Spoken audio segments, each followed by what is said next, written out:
This is CNY Decides from WAER and Central Current. I'm Bob Beck. Each week on this show, we'll delve into issues and topics we're following this election season.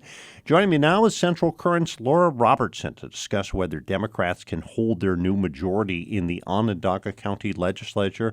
First off, Laura, thanks for coming back. Thank you for having me. I'm glad to be here. So maybe remind folks just off the top, why are Democrats having to run again to maintain this majority so quickly? Yeah. So the state is switching to even year elections. In the past, the county legislature was 2-year terms and elected on the odd years. Mm-hmm. Now it's switching, so it's going to be even years. So there's sort of this odd thing going on where at the same time that has changed, they've also expanded the terms to 4 years. And so the Democrats have basically got 10 months to prove that they deserve 4 more years. And so I think they hit the ground as soon as they were elected. Well, they certainly did. They did change some things almost day one when they took office. Have there been changes that have been significant? In the last couple of months, they have completely overhauled the OSIDA, the Industrial Development Agency, and they have been starting to pass some local laws, especially one notable one recently was related to transparency with regards to donations to Friends of the Aquarium. That was largely a reaction to the soundstage. And so there's sort of been, I think the beginning of the year was a lot of learning what it meant to be a legislator. Mm-hmm. And then in the last couple of months, you've started to see them throw their weight around a little bit more. Well, I suppose there's primary races to watch. We'll get to that before we stop here. But the big stakes are in November when Republicans try and get their power back. Democrats, as we suggested, try to build on their majority. Why are Republicans, first off, optimistic they can return to power? I think that they see it as they have done decades of having control of the legislature. And as far as they can tell, everything seems to have gone pretty smoothly. They kept the roads plowed, they would say. They've kept a lot of the day-to-day business has gotten done. I think that a lot of them think that there's now a lot of, they tend to call it playing politics. Whereas I think the Democrats would say trying to get the policies that they want passed.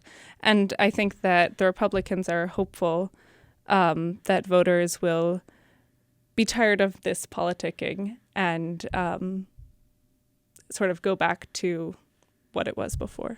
So the Democrats confident this blue wave is going to continue. It seems like they're even talking a little bit of smack that they felt if they had run more candidates, they would have even won more elections last time. But why are they so confident? Yeah, the Democratic Elections Commissioner did say that he thought they could have won 15 seats if they'd run a candidate in all 17 districts. I think that there's sort of a variety of issues. I think that they think that they're getting a lot done in terms of their priorities with housing, transportation, and sort of affordability. All of those goals, all of those words, I would say, are bipartisan, but the specific ways in which they're going about doing them, the Democrats are maybe pushing a little bit more or trying to move more quickly and make bigger changes. There's sort of a difference in the ways that they want to go about creating those things. And then beyond that, I think that sort of you're seeing a national trend. And there's a reality that I think a lot of people think that people are sick of Donald Trump. And whether it's gas prices or tariffs or immigration, they're seeing it hit different parts of their life. And I think there is sort of an expectation that people are going to be voting in response to that at the national level, but also that the Democrats have to prove that they're going to also make some changes at the legislative level. You did write about this a little bit, so I want to ask you, so what issues are at stake depending on which party gains control in November? You mentioned housing and transportation again. Yeah. So I think that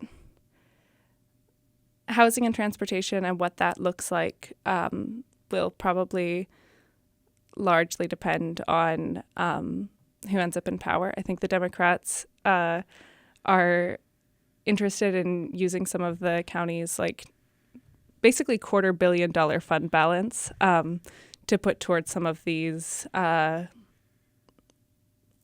goals, like housing goals, transportation goals, sort of improving the lives of people on the ground. Whereas Republicans feel like it's very important to keep the fund balance hefty because it's good for the basically credit rating of the county, and allows us to bond more easily. But I think that it's the fund balance, it's what that housing looks like and whether you're building more single-family housing, more apartments, sort of a mix of different things. And then I think there's just also a potential for some charter changes in the future. I know the Democrats have said that they're exploring some charter changes which might allow them to, if they could pass them, appropriate funds from the budget, which they currently aren't allowed to do right now. That has to be initiated by the county executive himself. And so these changes and a couple of other changes that they're beginning to explore with their lawyer might take a little bit of power from the executive branch and put it into the legislative branch's hands. And mentioning Ryan McMahon just for a quick second, because you did talk about this in your story, I am assuming if Republicans are in charge, he has a little bit more of a rubber stamp than the Democrats want to put a little more pressure on him. I think that seems to be true, yeah. All right. 3 contested primary races on the Democratic side. Do those matter in the big picture, or how are you looking at those races, and what are people saying about those? I think they certainly matter. One thing that you're seeing in 2 of those races is long established or more established sort of political names in local government facing off against Democratic Socialist candidates. That's a trend that you're seeing sort of across the country. You saw it in New York with Cuomo and Mamdani. You saw it. You've seen it all over the place. But I think that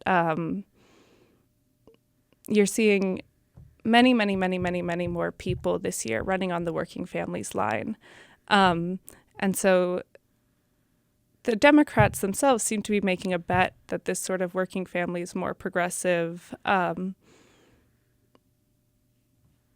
way of operating is going to win over voters. And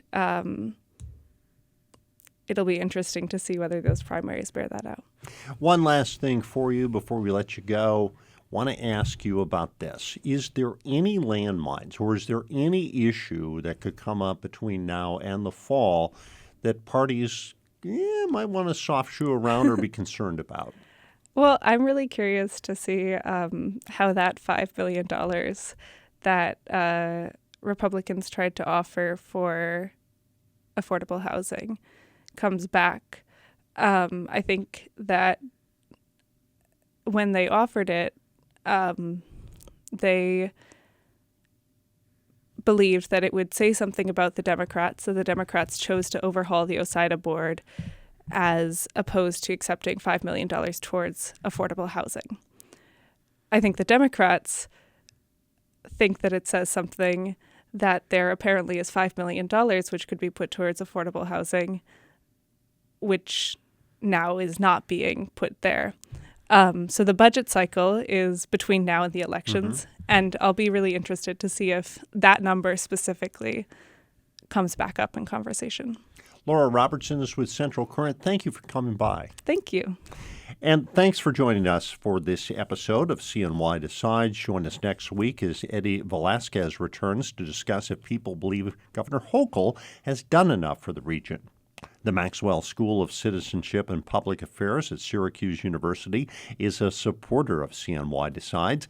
This series is a joint effort by Central Current and WAER. An extended version of this interview is available at WAER.org.